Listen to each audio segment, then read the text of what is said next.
thought we'd get out of here. All right, here is mine. We'll spin it.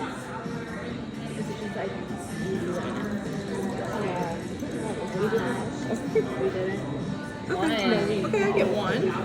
Alrighty. But yeah, see. All these questions are like the same.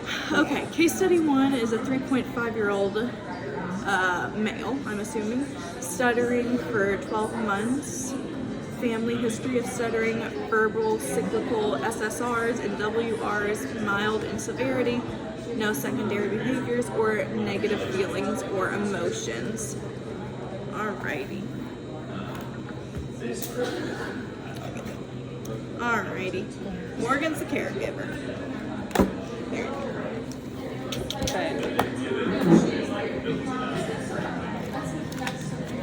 So, did we do something that caused him to stutter? No, you did not do anything to cause him to stutter. Genetics do play a part in stuttering. However, there has to be an environmental factor. It's usually 50-50 nature versus nurture. And so there was a genetic component to it, but something in the environment may have brought stuttering to become. And so that is just what he has. Yeah. Okay. Yeah. And what is therapy going to look like at this age? So most likely he does not understand that he might be stuttering. So we will probably mostly work with parents in the home right now to make sure that he doesn't get anxiety when he stutters, when he doesn't start creating secondary behaviors, which would be avoidance or escaping. So he'll try to say the words. Even if he stutters, we can congratulate him on getting the word out. Really not trying to put too much pressure on him when he does stutter.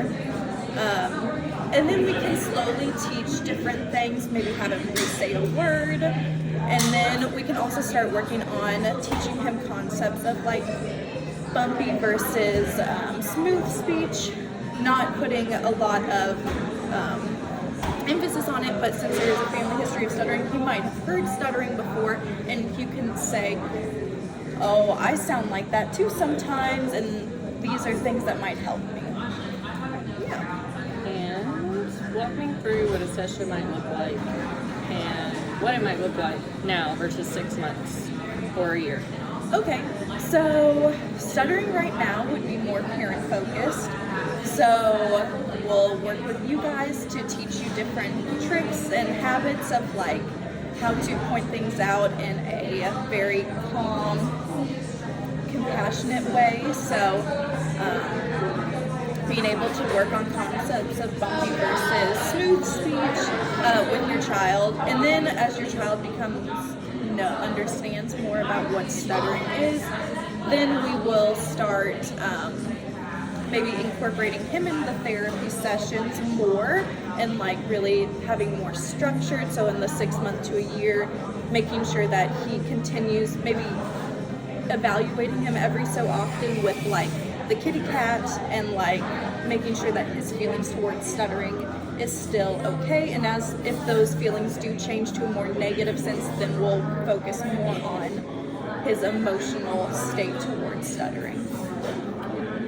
And what is my role in therapy as a parent?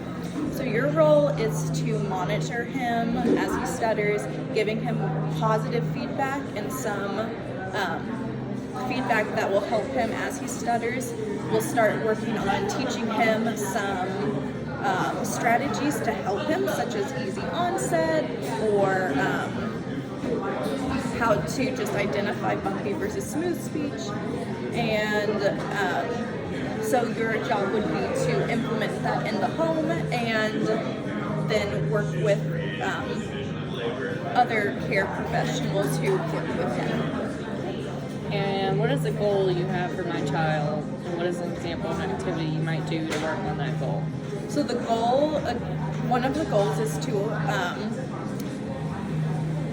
help him understand what stuttering is and what that might look like for him and others in his life. So because there is a family history of it, having him realize that it's not a negative thing, and that everyone has disfluencies, and his is just similar to his family members.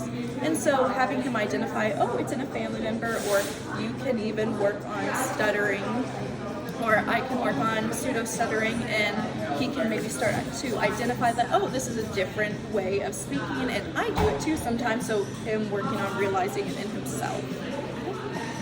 And what would feedback from you look, or what would feedback from you or me sound like when my child stutters? So when your child stutters, you can start to say things like, oh, is that bumpy speech? So after we learn the concept of smooth versus bumpy speech, when he does have a smooth utterance, then you can say, oh, that was really smooth. I really liked how you said that. And then if he has more of a bumpy speech, we're not going to really point that out right now to him, but you can say, when you have a stutter, or when you pseudo-stutter, you can be like, oh, my speech was bumpy. Did you hear that bumpiness? And then have him recognize that. And then maybe to that year point when he starts to stutter, 6 months to a year after he understands that concept, then you can be like, oh, that was a little bumpy. Did you hear that? And so he can get that auditory feedback.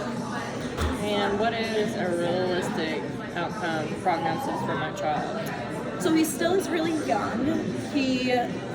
There is a likelihood, because there's a family history of it, that he may stutter for the rest of his life. However, starting young, we can have him develop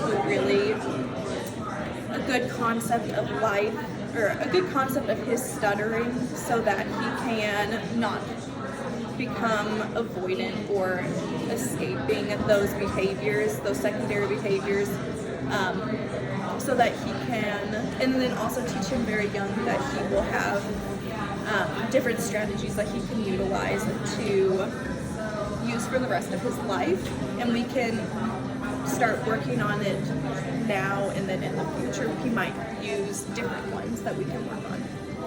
Okay, yeah. Thank you. Alrighty.